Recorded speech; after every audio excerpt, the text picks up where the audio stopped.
সকাল বন্ধুরা, আশা করি তোমরা যে যেখানে আছো খুব ভালো আছো আর আমরাও ভালো আছি। আর আজকে সকাল সকাল তোমাদের জন্য আবার একটা নতুন ব্লগ নিয়ে চলে এসেছি। আশা করি তোমাদের ভালো লাগবে, আর যদি ভালো লাগে তো অবশ্যই একটা লাইক, কমেন্ট ও চ্যানেলটা সাবস্ক্রাইব করে দিয়ে পাশে থাকতে পারো। তো চলো, ঘুম থেকে উঠে দেখো আমার বাড়ির সমস্ত কাজ শেষ করে আমি স্নান পুজো সব কিন্তু সেরে নিয়েছি। তারপরে আমি এখন বাদবাকি যে কাজগুলো থাকে সেগুলো করব। তো সকালের যা ঝাঁট দেওয়া, ঘর মোছা, বাসন ধোয়া, যাবতীয় যা বাসি কাজ থাকে সব কিন্তু করে নিয়েছি। আর কিছু জামা কাপড় ছিল টুকিটাকি, আমি যেগুলো পরে স্নান করেছি বা কিছু, তো সেগুলোই কিন্তু আমি কেচে ধুয়ে মেলে দিয়েছি। আর বাইরেটাই দেখো, হাওয়াটা খুব সুন্দর, সঙ্গে কিন্তু অনেকটা রোদও হচ্ছে। তো রোদের জন্য যদিও খুব গরম লাগছে, তো তারপরেও একটু হাওয়া বাতাস আছে। তো এইদিকে আমি ঘর কিন্তু গুছিয়ে নিয়েছি। আর এইদিকে দেখো, ছেলে ঘুম থেকে উঠে খাওয়া দাওয়া করে আবার কিন্তু ঘুমিয়ে গেছে। তো এইদিকে টিভি চলছে, আর আমি এই পাশটা পুরো ঘরটাই গুছিয়ে নিয়েছিলাম। যেহেতু ওই পাশে কাজ করছে, তাই আমি কিন্তু ভিডিওটা করতে পারিনি। তো চলো এখন বাইরে যাওয়া যাক। আর বাইরে এসে এই যে জিমির যে কাণ্ড শুরু হয়েছে দেখো, খাবারের বাটি সব সময় মনে হচ্ছে কতই না খাবে, খাবার দেওয়া থাকছে, বারবার আসছে, খাচ্ছে আর চলে যাচ্ছে।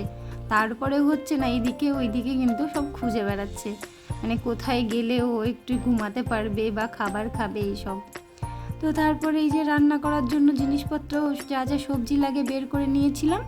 আর তারপরে দেখো, আমি বাইরে এসেছি, এসে যে স্পাইডার প্ল্যান্টটা দেখছো সেটা কিন্তু রিপোর্ট করতে হবে, কারণ অনেকটা বড় হয়ে গেছে আর টবটা কিন্তু ওর সাইজ থেকে ছোট হয়ে গেছে। তো এরপরে আর বাড়বে না। আর স্নেক প্ল্যান্টটা রিপোর্ট করবো না, কারণ এটা বড় টবে আছে, তো এটা মোটামুটি গ্রোথ হচ্ছে। তো তার জন্য এটাকে রেখে দেবো। আর বাদ বাকি কাজ কিছু কিছু গাছ রিপোর্ট করতে হবে, তো এগুলো আমি তো পারবো না, ও করবে সেটা বিকেলবেলা। এখন যেহেতু দুপুর বলতে গেলে খুব রোদ, আর এখন অতটা সকাল টাইম, এখন তো আর রিপোর্ট করার সময় নেই, ওরও নেই, আর আমারও এখন রান্না কাজ এসব কিছু আছে। তো তার জন্য একেবারে বিকেলেই করব। তো চলো ঘরে যাওয়া যাক। ঘরে গিয়ে এই যে রান্না বান্না সমস্ত কিছু করতে হবে। আর এদিকে দেখো, আমি কিন্তু এদিকে ভাত বসিয়ে রেখে আর এই ভাজাটাও বসিয়ে রেখেই বাইরে গেছিলাম। তো এই আলু, পটল আর পেঁয়াজ দিয়ে একটু ভাজা করে নিয়েছি, আর এর সঙ্গে করব রুটি। এটা হবে সকালের খাবার। আর তারপরে ভাত রান্না করছি। তো রুটি করার জন্য এখানে ময়দাটার মধ্যে একটু লবণ দিয়ে নিয়েছি, আর এখন ময়দাটাও মেখে নিয়েছি। আর তারপরে যে দেখো, ভাজাটাও প্রায় হয়ে এসেছে। আর ভাজাটা হয়ে গেলেই না আমি রুটিটাও করে নেব।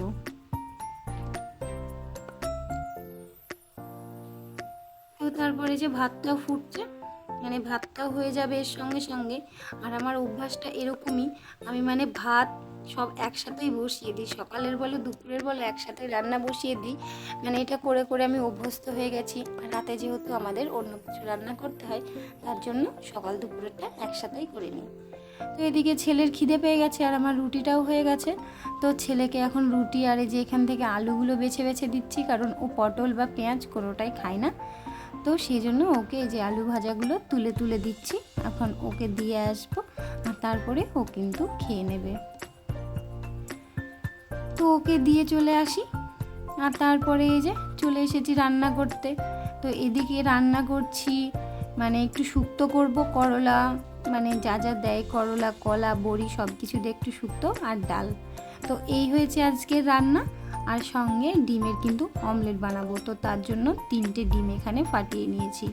আর এই যে কড়াইতে এখন তেল দিয়ে নিয়েছি, এখন ডিমের অমলেটগুলো করে নেব একটা একটা করে। করব দুটোই, একটা ছেলের জন্য আর একটা করব আমাদের জন্য হাফ হাফ করে, কারণ বেশি ডিমের অমলেট না খেতে ভালো লাগে না, মনে হয় বেশি খেলে অতটাও টেস্ট পাওয়া যায় না, অল্প অল্প খেলে বেশি টেস্ট। তো এদিকে ছেলের জন্য এটা করে নিচ্ছি, আর এটা হয়ে গেলে কিন্তু আমাদের জন্য করে নেব। তো এই ডিমের অমলেটটা করলেই কিন্তু আমার রান্নাটাও কিন্তু হয়ে যাবে। আসলে আজকে খুব গরম পড়েছে, যার জন্য না কিছুই ভালো লাগছে না, কি খাবো বুঝে পাচ্ছি না। আর বিশেষ করে এই সব দিনগুলো ভালো লাগে না, অতিরিক্ত গরমের দিন, একদমই বিরক্ত। তো এইদিকে দুটো অমলেট করে নিয়েছি, করার পরে রান্নাঘরের সমস্ত রান্না হয়ে গেছে। আর এদিকে যে তরকারিটা দেখলে সেটা মা পাঠিয়েছিল, ও নিয়ে এসেছে। আর এই হচ্ছে আমার আজকের রান্নাবান্না। তো তারপরেই রান্নাঘরটা এদিকে পরিষ্কার করে নিয়েছি আর গুছিয়ে পুরো মুছে নিয়েছি। ঘর বারান্দা বাসন যা ছিল পুরো ধুয়ে মুছে পরিষ্কার করার পরে এই যে চলে এসেছি এখন রিপোর্ট করতে। মানে কি বলবো, যে সমস্ত গাছগুলো না ছোট ছোট টবে ছিল আর এই সিঙ্গোনিয়ামগুলো ছিল জলে। তো এগুলো তো ও বললো তাহলে সব কিছুই মাটিতেই বসিয়ে দিই, তাহলে গাছগুলো কিন্তু ভালো হবে। তো দেখতেই পাচ্ছ ওই দিকে বসিয়ে মানে কাজ শুরু করে দিয়েছে। আর স্পাইডার প্ল্যান্টটা রিপোর্ট করাও হয়ে গেছে। তো সমস্ত গাছ রিপোর্ট করার পরে আমাদের না খাওয়া দাওয়া করতে অনেকটা বেলা হয়ে গেছিলো। তো ওইদিকে সবাই আমরা 3 জন মিলে খাওয়া দাওয়া করে নিয়ে থালা বাসনগুলো এখন আমি ধুয়ে নিচ্ছি। তো একটা একটা করে থালা বাসন ধুয়ে নিই। আর তার আগের দিনের কিছু কমেন্ট পড়ে নিচ্ছি। তোমার গল্প কথা থেকে দিদিভাই বলেছে খুব সুন্দর ভিডিও, ভালো লাগলো। তো দিদিভাই অনেক ধন্যবাদ, আমারও ভালো লাগলো তুমি কমেন্ট করেছো সেটা ভেবে। আর শুভম বাবু ব্লগস থেকে দিদিভাই কমেন্ট করেছো খুব সুন্দর হয়েছে, ভালোবাসা দিয়ে গেলাম। তো ধন্যবাদ দিদিভাই, তোমাকে অনেক অনেক ভালোবাসা। আর হোম মেকার সাবিনা ব্লগ থেকে দিদিভাই কমেন্ট করেছো খুব ভালো লাগলো দিদিভাই, আজকের ভিডিওটা খুব সুন্দর হয়েছে, চালিয়ে যাও, সব সময় পাশে আছি, আশা করি তুমিও আমার পাশে থাকবে। দিদিভাই সবাই সবার পাশে আছি, আর এভাবেই কিন্তু আমাদের সবাইকে এগিয়ে যেতে হবে। তো অনেক অনেক ভালোবাসা, অনেক ধন্যবাদ তোমাকে। তো চলো আজকের ব্লগ মানে কি বলবো, কমেন্টগুলো এই কটাই ছিল, তো বলে দিলাম। তো দিদিভাই তোমাদেরকে অনেক অনেক ভালোবাসা, অনেক ধন্যবাদ, এইভাবে পাশে থেকো। আর এদিকে দেখো জিমির কি দুষ্টুমি হয়েছে, এই ছোটো বাটিটার মধ্যে হাত ঢুকিয়ে মানে এটাতে এখন ওকে জল খেতে দিই আর বড়টাতে খাবার খেতে দিই।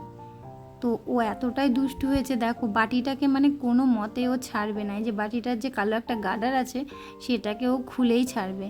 আর ওটাকে জানো তো খুলেই ফেলে চাবিয়ে খাচ্ছিল। মানে কি বলবো, একটা জিনিস ঠিক রাখছে না, ওর জন্য বাড়ির একটা জিনিসও গুছাতে পারছি না, সমস্ত কিছু উল্টে পাল্টে ফেলে দিচ্ছে। যেটাই ভালো করে গুছিয়ে রাখছি সেটাই টেনে ভেঙে ফেলছে, না হলে ছিঁড়ে ফেলছে। তো ওর জন্য আমি এখন একদম সব কিছু কিন্তু নিচে যা যা ছিল জিনিস সব তুলে রাখার চেষ্টা করছি। তো এইদিকে তারপরে চলে এসেছি এই যে ছাদে এসে এখন ঘুরে বেড়াচ্ছি। মানে বিকেল টাইমে, এটা রোজ দিনের ডিউটি। আমাদের সঙ্গে চলে এসেছে জিমি, মানে আমি আমার ছেলে আর জিমি চলে এসেছি। তো কিছু জামা কাপড় আছে সেগুলোও তোলার আছে, আর এখন বিকেল টাইম সেই জন্য না বাইরে একটু হাওয়া বাতাস খেয়ে বেড়াচ্ছি। তো এদিকে দেখো জিমির মজা দেখো, এদিক ওইদিক করে বেড়াচ্ছিল। আর এই যে যেই গাছগুলো রিপোর্ট করেছে তো সেগুলোই। আর এগুলো হচ্ছে শশা গাছ, এর মধ্যে লাগানো হয়েছে, কারণ গাছগুলো অনেকটা বড় হয়ে গেছে, জানি না শশা ধরবে কিনা। তো এই যে দেখো আমার ছাদ বাগান কেমন হয়েছে অবশ্যই বলবে। গাছগুলো অনেক কষ্ট করে যত্ন করে মানুষ করা হচ্ছে, জানি না কবে কি হবে। তো আশা করি গাছগুলো এরকমই ভালো থাকবে। মানে কোনো একটা গাছ জানো তো কিছু হয়ে গেলে খুব কষ্ট হয়, বিশেষ করে এই যে পার্পেল হারটা যখন ও রিপোর্ট করতে গেছিলো উল্টে গেছিলো, দিয়ে পড়ে অনেক একটা ডাল ভেঙে গেছে, 2-3টে পাতা ছিঁড়ে গেছে, তাতে কিন্তু খুব কষ্ট হচ্ছিল, কি বলবো মানে বলে বোঝানোর মতো না। আর এই যে এই পাশের গাছগুলো দেখো, আর এই গাছের ফুলটা তো এত সুন্দর লাগে, মানে সবার খুব পছন্দের এই ফুলটা আর এই গাছগুলো। তো এই হচ্ছে আমার ছাদ বাগান, এই মানে এই গাছগুলোই আছে। আশা করি পরে আরও গাছ নিয়ে আসব, তবে প্রচুর গাছ হয়ে গেছে। আর এই যে এই গাছের হলুদ ফুল, মানে সারাটা দিন আমি কিন্তু বাইরে বেরালেই হলুদ আর লাল ফুলটাই দেখি, আর তার মাঝে সূর্য ডুবে যাচ্ছে। তো এই সিনটা সত্যি আমার খুব ভালো লাগে বিকেল হলেই। তো এই যে তো সারা বিকেলের এই যে সময়টা না সত্যিই খুব সুন্দর। এই এখন ঘুরে বেড়াচ্ছি, গিয়ে যে জামা কাপড় আছে সেগুলো তুলে নিয়ে ভাঁজ করবো, করে কিন্তু এখন একটু রেস্ট নিতে হবে। মানে ঘরে গিয়ে একটু হয় বসবো, নাহলে একটু শোবো। তো এই বিকেল টাইমটার আশায় বসে থাকি, সারাদিন পর কখন একটু বসতে পাবো। তো সত্যিই খুব ভালো লাগে এই সময়টা, কিন্তু দেখতে দেখতে হঠাৎ করে একটা দিন কিভাবে কেটে যায় বুঝতেও পারি না। তো এই করতে করতে জীবনের অনেকটা সময়, অনেকগুলো দিন চলে যাচ্ছে, আস্তে আস্তে জীবনটা যেন কোথায় ঠেকে যাচ্ছে।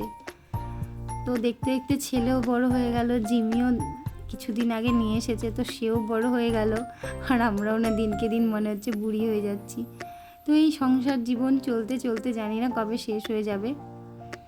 তবে এই যে সংসারের যে সুখ দুঃখ হাসি কান্না, এই নিয়েই কিন্তু জীবন কেটে যাচ্ছে।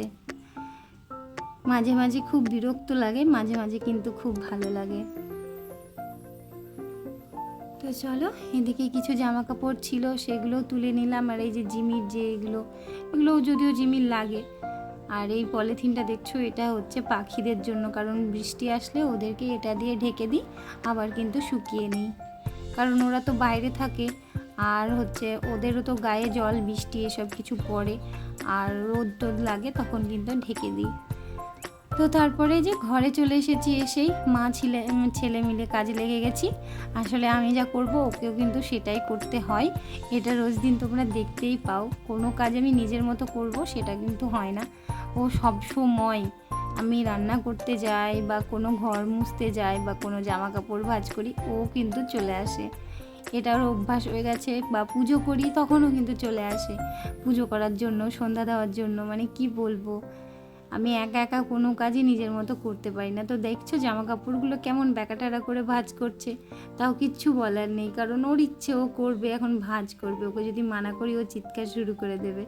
তো তার জন্য আমি পরে যদিও ভালো করে সব ভাঁজ করে নেব, তো ওর ইচ্ছেটা ও পূরণ করে নিক। ও কাজ করার যে উৎসাহটা আছে সেটা ওর মধ্যে আছে, এটা দেখেই ভালো লাগে। কিন্তু মাঝে মাঝে না প্রচণ্ড দুষ্টুমি করে, তখন না খুব বিরক্ত লাগে, তখন না আমি ওকে বকেও দিই।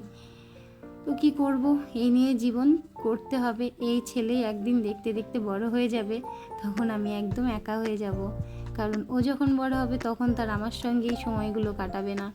ও তো নিজের সময় নিয়ে নিজের জীবন নিয়ে ব্যস্ত থাকবে, তো তখন মিস করবো এই দিনগুলো।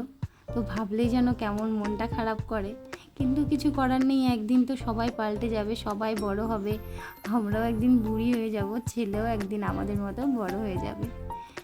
তো এদিকে দেখো, ও এদিকে টুকটাক টুকটাক কাজ করে বেড়াচ্ছে, আর আমার সাথেই বক বক করছে।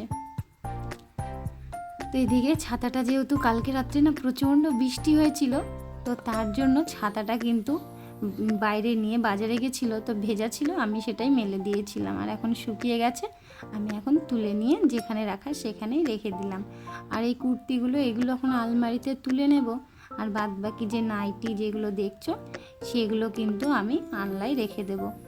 আর তারপরে ওর মজা দেখো, ওই জিমি ছিল চৌকির তলায়, তো ও ওর সঙ্গে রং করে খেলা করছিল। আর এই যে এই গাছগুলো রিপোর্ট করেছি, মানে এগুলো ছিল জলের মধ্যে, এই গ্রিলের এখানটাতেই ছিল। তো এই যে দেখো মানি প্ল্যান্টটা, এই মানি প্ল্যান্টটা মানে এটা যেহেতু জলের মধ্যে ছিল, তো এটাকেও মাটিতে বসিয়েছি। আর সিঙ্গোনিয়ামগুলোও যে মাটিতে বসিয়েছি, কিছু গাছ বাইরে রেখেছি আর কিছু গাছ ঘরে এনে রেখেছি। তো এই যে আকাশটা দেখো কত সুন্দর, আর প্রায় সন্ধ্যা হয়েই আসছে।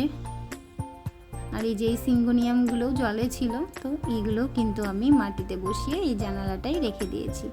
যদিও আমার খুব ভালো লাগে জানালায় গাছ সাজাতে, ঘরে গাছ সাজাতে, কিন্তু ঘরের মধ্যে আর রাখতে পারি না জিমির জন্য, তো জানালাতেই রেখে দিই। তো চলো, আজকের মতো ব্লগটা আমি এখানেই শেষ করছি। যদি কিছু ভালো লাগে একটা লাইক কমেন্ট ও চ্যানেলটা সাবস্ক্রাইব করে দিয়ে পাশে থাকতে পারো। আর যারা পাশে আছো তাদেরকে অনেক অনেক ধন্যবাদ। এভাবে আমাকে ভালোবাসা দিও, পাশে থেকো, সবাই সুস্থ থেকো। ফিরছি কালকে।